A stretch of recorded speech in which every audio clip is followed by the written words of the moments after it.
It's time for Alamogordo Town News on Crazy Radio. I'm Anthony Lucero. When it comes to news on 95.1 FM, weather always comes first. Another Pacific storm with an atmospheric river will bring excessive rain with a flooding threat, heavy mountain snow, strong winds, and damaging high surf into California through tomorrow. Heavy rain and isolated to scattered severe thunderstorms are also possible over parts of the Florida peninsula. Closer to home, quiet weather and rebounding temperatures are forecast into tomorrow. The next system arrives tomorrow night and Wednesday, bringing breezy and windy conditions as well as a chance for precipitation. Light to moderate snowfall is possible in the mountains by Thursday. Cooler air returns for the second half of the week. We'll have another look at the weather following this news. Be advised that the Otero County Board of County Commissioners has called a special meeting for this morning at 10 a.m. The regular meeting is happening on Thursday at 9. Also, the village of Tularosa will be having a special meeting today at 6 p.m. White Sands National Park reports their monthly visitation for the month of January. Looks like a 12% decrease from last year. 37,500 people showed up. However, the weather has not been too inviting, so I'm sure that'll pick up very, very soon. Recently, 4 students from Tularosa were allowed to take a life-changing trip. I spoke with teacher Melanie Boussier. So we went to Arlington, Virginia. We were right outside of D.C., and we were at the LEAD Spark conference that's hosted by NASSP. That organization is the parent organization for Student Council and JHS and NHS. So basically, it was a large leadership conference, about 800 students. They had students from all over the world. So we weren't only just working with other students from the United States. We were working with students. They met kids from Guam. They met kids from Guatemala. They worked with kids from Mexico and just got to learn about how leadership and agency and accountability function in making those school systems better places to be. The girls said that they are ready to make an impact in the village of Tularosa. You can hear the interview in its entirety on the Crazy KALH Radio YouTube channel. Following the cleanup at Dudley School yesterday, a second event has already been planned. A garden work day happening Saturday, February 17th from 10 until noon. Well, today is Monday. That means it's time for a pup date from Animal Village NM. Hi, Sunny Harris, Animal Village NM. For those of you experiencing emergency situations, finding yourselves challenging in providing food and care for your families, including your pet, Animal Village NM provides free pet food to area food banks. In Alamogordo, contact Love Inc., 1106 Ohio Street, next to Lowe's Market. In Ruidoso, contact Lincoln County Food Bank, 138 Service Road, for times and days of operation. This month, thanks to our donors, we were able to provide more than 700 pounds of cat and dog food to these food banks. Many people take this help for granted. In fact, many people adopt puppies and kittens even though they don't have any funds available for the vet care they need, food, or vaccinations. Organizations like Animal Village NM work and step in 24/365 to help animals in need no matter what. But these services are only free to those who receive them. They are increasingly expensive to those who provide them. I want to repeat that. Free services are only free to those who receive them. They are more and more expensive as costs of all pet services, including spay and neuter surgeries, are for Animal Village NM. But who benefits from our services? The benefits of helping pets stay in their homes helps your entire community. When we provide rescue transport to pets abandoned to death row by the family who sign a form at the pound, agreeing that they can be killed immediately, it saves your community another needless death. Saves the taxpayers the cost of euthanasia. It reduces the numbers of other pets, abandoned pets, who need those kennels for just a few precious days to find a more responsible home. It frees your tax dollars to repair roads, educate children, fund libraries, and pay first responders. Where would you like your tax dollars to go? In 2023, we delivered literally tons of pet foods to your local food banks to help keep pets in their homes. Today, thanks to the Nathaniel family of Alamogordo, we supplied 400 pounds of pet food to Love Inc. in Alamogordo. In 2023, we subsidized 201 low-income spay-neuter surgeries in Otero County, assisting hundreds more to obtain free surgeries from the state.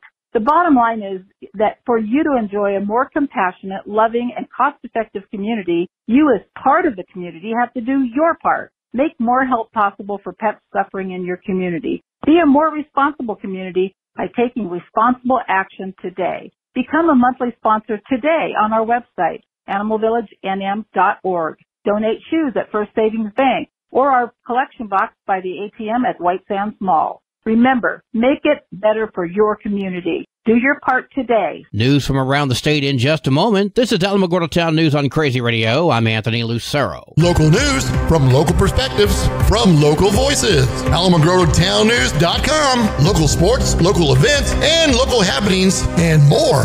Owned and operated by Second Life Media. We are Otero County. AlamogordoTownNews.com. Heard daily on Crazy KALH Radio 95.1. Directory Plus is the right size book. It's the book if you need a phone book. That's what just one person has to say about Directory Plus. With its red cover, features, colorful yellow pages, and lots more, it's no wonder people all over use Directory Plus. It has so much more information. You can cross-check phone numbers or addresses or pretty much anything. Look on the plus side, Directory Plus. I'm a big fan of Directory Plus. Albuquerque Police Chief Harold Medina is providing an update to the administrative investigation on the DWI officers who are the target of a federal investigation. You know, we've worked hard over the past few years that I've been chief to build community trust and to be transparent and focus on crime fighting while reforming the department. As a result, we are in a position to expose a huge internal case for the Albuquerque Police Department and hopefully get the resolution that we're hoping for, and make sure that anybody who's been accused, that we have solid cases both on the administrative side and on the criminal side. The homes of several officers and an attorney were searched as part of the investigation. Since the federal investigation became public, 4 officers have been placed on administrative leave and a 5th is on administrative assignment. In light of the federal probe, Albuquerque Police Chief Harold Medina announced an administrative investigation was opened into the alleged wrongdoings by officers. Police officials say the investigation started over a year ago on the allegations of handling of DWI cases by unknown officers. After the federal investigation became public, the Bernalillo County District Attorney Sam Bregman announced the dismissal of over 150 DWI cases. New Mexicans may soon have to wait after purchasing a gun to take it home. This comes after a contentious proposal cleared a major hurdle in the Roundhouse on Friday. In a debate that lasted several hours, House representatives passed the bill with a narrow vote of 37 to 33, but it wasn't before the bill was amended. The original bill would have required New Mexicans to wait 14 days after purchasing a firearm to take it home. Now it's been cut down to 7. Representative Andrea Romero, Democrat of Santa Fe, is the lead sponsor of House Bill 129. Different communities had some concerns about the longer wait. We took those into consideration and agreed that, we're at a good starting point with 7 days. Of those who shared concern, Representative John Block, Republican of Otero County, argued that any waiting period, regardless of length, would be inconvenient for families living in rural parts of the state. We already have to go through a NICS background check. We already have to be approved. I don't see why, if I pass the background check and I am clear to purchase the firearm, that I then have to be burdened with a 14-day waiting period. Representative Romero added that waiting periods for gun purchasers have already been implemented in 22 other states and is currently recommended by the FBI.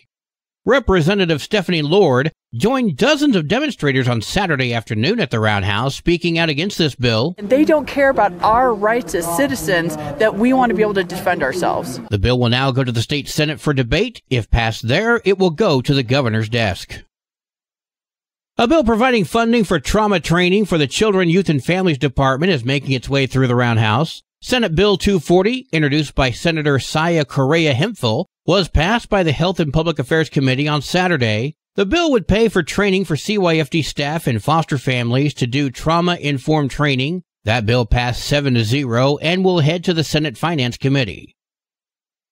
Well, the budget has passed one chamber, and now the Senate begins their budget review process. Jason Espinosa reports from the Roundhouse. Per the joint rules of the New Mexico legislature, the budget is moving right on time. The House floor debated, amended, and ultimately passed House Bill 2, the General Appropriations Act, on Wednesday afternoon with a 53-16 vote. It now moves on to the Senate Finance Committee for review, debate, and consideration. The budget that was approved by the House authorized recurring spending of $10.18 billion from the general fund for fiscal year 25. That amounts to almost 6.5% above fiscal year 24 amounts. The budget also includes over $1.2 billion in non-recurring special appropriations and supplemental appropriations. House Bill 2 also transfers $1.187 billion from the general fund to a series of endowments and expendable trusts to support future spending in the mid to long term, including natural resources, housing, and government innovation demonstration projects.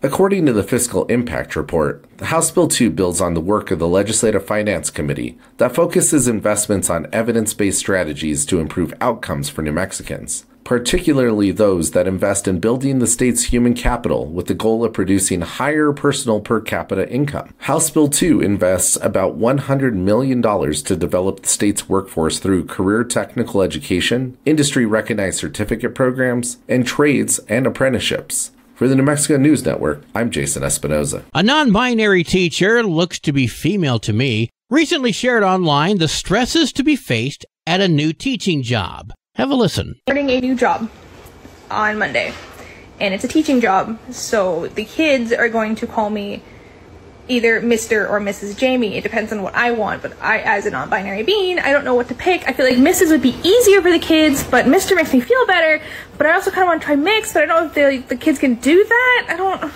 then what do they do when they ask me if I'm a boy or a girl? I'm not. I don't know. Explain that it's young kids, too. It's young kids. My class is going to be 4-year-olds. What the hell is a mix? And your job is to educate, not indoctrinate. What you do in your own time is fine. I really don't care. But exposing 4-year-olds to this gender-bender society is reckless and irresponsible. I'm certain the job description did not include teaching the pronoun fad. However, this story is not quite as bad as this one. All right, out here shopping for tampons, but they don't have the tampons for men in yet. I'm gonna ask. Hey, excuse me, sir. So I found your normal tampons, but I'm actually looking for tampons for men today. Where would those be at? Let me see the one you got. I got these. Okay. But I want the ones for men, not those. I don't see the word woman on here. I think these are the ones for men. No, you see how it's all like pink and purple? I'm not trying to pay the pink tax on this. I just want normal tampons. You know, like the ones marketed for men. I looked it up. They are available. Tampons for men who menstruate. And I'm certain there are jokes to be had here, but this isn't the time or place. I think this is more sad than anything. Whatever happened to be proud of who you are? Did that philosophy get eliminated somewhere? Sports and weather are next. You're listening to Alamogordo Town News on Crazy Radio. I'm Anthony Lucero. They are role models and educators. Their work requires a great deal of time and energy for very little pay. Who are these unsung heroes? Thanks, Coach. Thanks, Coach. The simple truth about education-based athletics in New Mexico is this. Without a committed team of coaches and administrators, they just wouldn't be possible. School sports, they bring out the best in all of us. This message presented by the New Mexico Activities Association and the New Mexico Athletic Directors Association. There are 8 games for New Mexico girls basketball today, including Deming at Chaparral. 11 games for New Mexico varsity basketball today, including Chesterton Academy at Carrizozo, and Chaparral heads to Deming. Your Crazy Radio spot-on weather forecast for the Tularosa Basin today calls for sunny skies. Mostly cloudy tonight, mostly cloudy tomorrow. High today 62, low tonight of 40, high tomorrow 66 degrees. In Cloudcroft, sunny skies today, mostly cloudy tonight, mostly cloudy tomorrow. Winds are going to be gusting as high as 26 miles per hour. Your high today for Cloudcroft 44, wind chill's going to make it feel like it's 15. Low tonight of 29, wind chill's going to make it feel like it's 20. High tomorrow 48, wind chill's going to make it feel like it's 30 degrees. Local breaking news can be found on our website, alamogordotownnews.com, and learn more about Crazy Radio by visiting KALHradio.org. Also, check out the Crazy KALH Radio YouTube channel. That's where we post our daily newscasts, complete interviews, and other information which concerns everyone in the Tularosa Basin. Be sure to give this video a like and subscribe to our channel if you've not done so already. That way you too can remain informed of the goings-on in the Tularosa Basin. Well, that concludes today's edition of Alamogordo Town News on Crazy Radio. I'm Anthony Lucero.